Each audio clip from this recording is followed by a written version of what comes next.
नमो नमः। मैं हूं ममता ठाकुर, आपका बहुत बहुत स्वागत करती हूं। आज हम करेंगे प्रश्न अभ्यास जो कि है पाठ 4 अति लोभो न कर्तव्य है। इसे मैंने लिया है 7वीं कक्षा की संस्कृत की पाठ्यपुस्तक मंथन से। तो प्रश्न अभ्यास इस प्रकार से है। पहला प्रश्न, उचित विकल्प चुनिए। कह अति लोभी आसीत। अति लोभी कौन था, मायादास या मुनि? तो उत्तर होगा मायादास। मायादासस्य प्रासादम कह आगतः। मायादास के महल में कौन आया, बालिका या मुनि? तो उत्तर होगा मुनि। मायादासस्य पुत्री किम आदाय आगच्छत। मायादास की बेटी क्या लेकर आई थी? तो उत्तर है पुष्पाणी। उद्यानात जलम आनय कह कथयति। बाग से जल लाओ, ऐसा किसने कहा? मुनि ने। भूपति ही कम सत्कारेण संतुष्टः अकरोत्। भूपति ने सत्कार से किसको संतुष्ट किया? मुनिम। दूसरा प्रश्न, रेखांकित पदानि आधृत्य प्रश्न निर्माणम कुरुत्। यहाँ पर जो रेखांकित शब्द है इसके आधार पर आपको प्रश्न निर्माण करना है। तो यहाँ पर मायादासः दिया है, तो कोई भी नाम अगर पुल्लिंग नाम दिया है तो आप बस कह लिख दीजिए। कह जलम पातुम इच्छति स्म। इच्छति स्म। और प्रश्नवाचक चिन्ह। मायादासेन स्पृष्टानि वस्तूनि सौवर्णानि जातानि। तो सौवर्णानि की जगह आप लिख सकते हो कीदृशानि। तो प्रश्न बनेगा मायादासेन स्पृष्टानि वस्तूनि कीदृशानि जातानि। कीदृशानि जातानि। और प्रश्नवाचक चिन्ह। भूपतेः नाम मायादासः आसीत। अब यहाँ पर फिर से मायादास को ही, जो कि नाम है किसी का, तो उसको रेखांकित किया गया है। तो फिर से यहाँ पर कह आएगा। भूपतेः नाम कह आसीत। और प्रश्नवाचक चिन्ह। मायादासः अतिलोभी नृपः आसीत। तो यहाँ पर अतिलोभी अर्थात कैसा राजा था मायादास? बहुत ज्यादा लालची था। तो कैसा के लिए हम लिखेंगे यहाँ पर कीदृशः। मायादासः कीदृशः नृपः आसीत। और प्रश्नवाचक चिन्ह लगाना मत भूलिए। राजा सत्कारेण मुनिम अतोषयत। अब सत्कारेण सत्कार शब्द है और इसमें तृतीय विभक्ति एक वचन का प्रयोग किया गया है। तो जब आप प्रश्न निर्माण करेंगे तो भी आप तृतीय विभक्ति एक वचन का प्रयोग करके प्रश्न बनाएंगे। तो राजा सत्कारेण की जगह हो जाएगा केन मुनिम अतोषयत।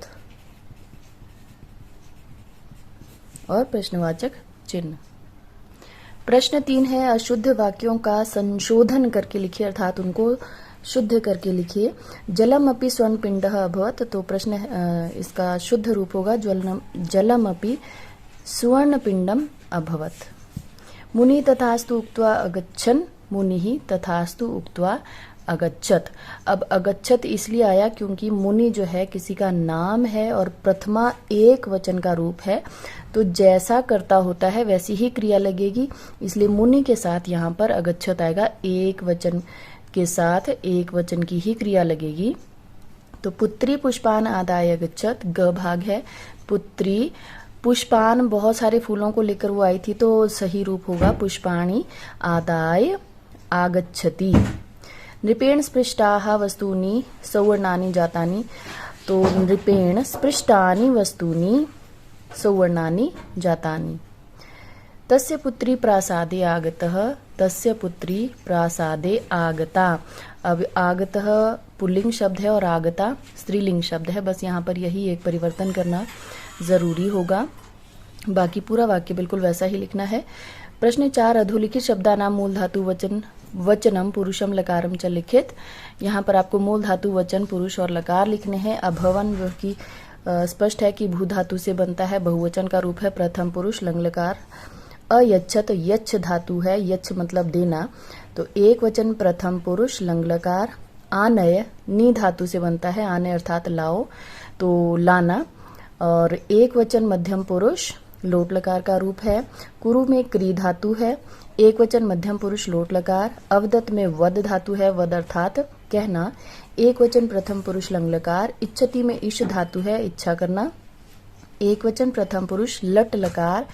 कथयत में कथ धातु है, बहुवचन है और मध्यम पुरुष लोट लकार है।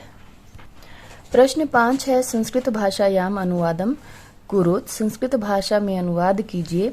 उसने राजा को वर दिया। उसने के लिए संस्कृत में स शब्द का प्रयोग किया जाता है। राजा को यहाँ पर आप राजा शब्द में द्वितीय एक वचन लिखेंगे तो राजानम बनेगा। वरम अददात, बाकी बिल्कुल साधारण रूप से आप इसका प्रयोग कर सकते हैं। स राजानम वरम अददात। वह बाग से फूल लाया। वह के लिए पुनः आप स का प्रयोग करेंगे और बाग से मतलब उद्यानात। बाग से यहाँ पर पंचमी विभक्ति का प्रयोग किया जाएगा तो उद्यानात बनेगा। पुष्पम आनयत, तुम जल्दी पानी लाओ। त्वम सत्वरम का अर्थ होता है जल्दी, तो त्वम सत्वरम जलम आनय। हम दोनों काम करें। हम दोनों के लिए संस्कृत में प्रयोग किया जाता है आवाम शब्द का, तो आवाम कार्यम करवाव। आवाम यहाँ पर जो है उत्तम पुरुष का द्विवचन है, इसलिए करवाओ भी जो है उत्तम पुरुष का द्विवचन है। पिता पुत्र को फल देता है। पिता पुत्राय फलम यच्छति। पिता पुत्र को फल देता है। इसके साथ ये वीडियो समाप्त होती है। वीडियो को अंत तक देखने के लिए आपका बहुत बहुत धन्यवाद।